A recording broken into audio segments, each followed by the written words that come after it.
Hi there. Welcome back with BirdDog and me. I'm Tweetie. And if you're new to our channel and you'd like to stick around to learn more about prepping on a budget and everything about prepping indoor and out, then click on the subscribe button and welcome. Glad to have you here. Now, when you hit that subscribe button, a little drop-down menu will come, and depending on which one you point or click, they will notify you depending on that as to what we do with new videos. Now, somewhere up in one of these corners, sometimes we post special cards for you to be able to go link to other things that we have done as far as prepping on a budget. And so they're related videos and special offers. And so at the end, I'm going to give you Tweetie's secret stuff. Now, that stuff is all kinds of tips or offers or plans or items that can help you with your prepping, whether it be right now or sometime in the future. So I want you to pay attention to those too and stick around for each one of those in every video, because they are secrets. I never tell you what's coming up, but you're going to want to stick around and find out, because some of them can be quite valuable. And there are other ways to follow us, and you can check those out down in the description below. You can even visit our website. You can even visit our Patriot channel if you want to subscribe and support us that way. Anyway, we love you all. We thank you for dropping in. And now, if you want to know what today's session's all about, as Rocket J Squirrel used to say, just listen. Why are we so adamant about using mostly or all perennials in your secret edible garden hidden in plain sight? We are 60 plus and 70 plus years old and have been at this 100% edible medicinal gardening thing for 25. And only now are we realizing that we have been loving stealth gardening on our 1/24th acre for the last 11 years. Hiding food in plain sight is almost like being a reverse spy. We plant secrets, hoping those living nearest to us never figure them out, yet at the same time we love sharing the info with all others that will listen, like you. We pray, yet know that what lies ahead for nearly all devoted gardeners is a fate like ours. It has become the bane of life, this gardening thing that we love, due to pre-existing and deteriorating health issues, mobility, and dwindling finances. We are forced to live vicariously through pictures and memories of what we once could do. So we are here now to encourage you who are still able to create beauty in the landscape, to plant as many perennials now while you can still bend down before your back, knees, and hands are riddled with the pain of years of dedicated love to this pleasure. Enjoy the first nibble of your hand-sown sorrel, rhubarb, and yellow rocket while you can, so that those new friends and so many others hidden in plain sight can grow old with you. Use perennials like lemon balm, which deters mice and roaches. Onions are to be planted just like garlic chives to deter other bugs, as they lend their beauty, texture, fragrance, and flavors to improve the lives of nearly everyone you know, especially the viewers from your sidewalk.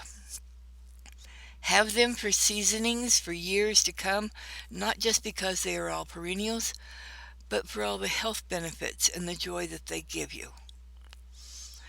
Dance among the sea kale and cardoons to that song that plays in the late spring air, and gently take a nibble under the starry sky of those edible leaves. Then roast the roots, fry the buds, and place the flowers in your salads and the seeds to your homemade bread. You and your secret garden have a love affair that the non-gardener will never, ever understand and never catch on to the fact that your plants are far more than landscape matter. They are life, and they are giving their lives to you. Trespassers with no morals may steal a few heads from the sunflowers and cardones, lay bare in your cherry tree, and grumble about your dandelions. Yet leave all the rest of the plants to you. The wise stealth gardener and prepper will be able to eat because they will have left good food for you. Because they have no idea that we can still have great protein, calorie numbers, and enjoy it all even through the petals. And now it's time for Tweetie's secret stuff. Yes, if you are determined to grow potatoes and yams, which are great calorie annual items to plant where you can dig them up easily, then don't plant them around roses, wisteria, and the Oregon hollyberries, because realize they don't like to have their roots disturbed. So they need to be in direct sun for hours and hours. Now those potatoes and yams take up a lot of room and do not cost that much in the store.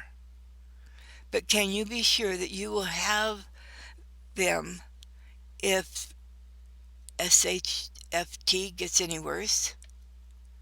At harvest time, they may break your back. Just realize that they both take up about 100 to 140 days, while a smarter choice would be radishes that only take a month from seed to harvest. Can be cooked exactly the same way, even fried.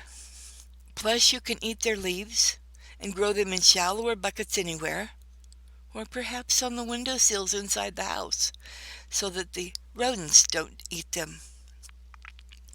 Most folks have no idea that potatoes and yams look like while they're growing, which gives you at least a fairly good chance of reaping your rewards on these. But squash and beans are very recognizable. They are not that easy to hide in the front yard, and so they do not grow well indoors. That leaves you to sending the winter squash and beans that would be sited in the front yard, all of these to be relegated to the backyard. Alternately plant the hollyhocks and sunflowers up close to the house for support from wind, rain, and snow, because these two are going to be your largest source of food because they're so versatile. They mature at different times, giving you an array of food, variety, and glorious blossoms for an extended period of time. If your property is surrounded by a fence, then you could be blessed by building a perennial hedgerow of edible beauty that may become the envy of all your flower-loving neighbors. With sunflowers, you get 745 calories in 1 cup of seeds. That beats a potato. And if their heads get stolen, well, just remember, you still have the rest of the plant for food. And that's it for this session. God bless you. Angels all around. Bye now.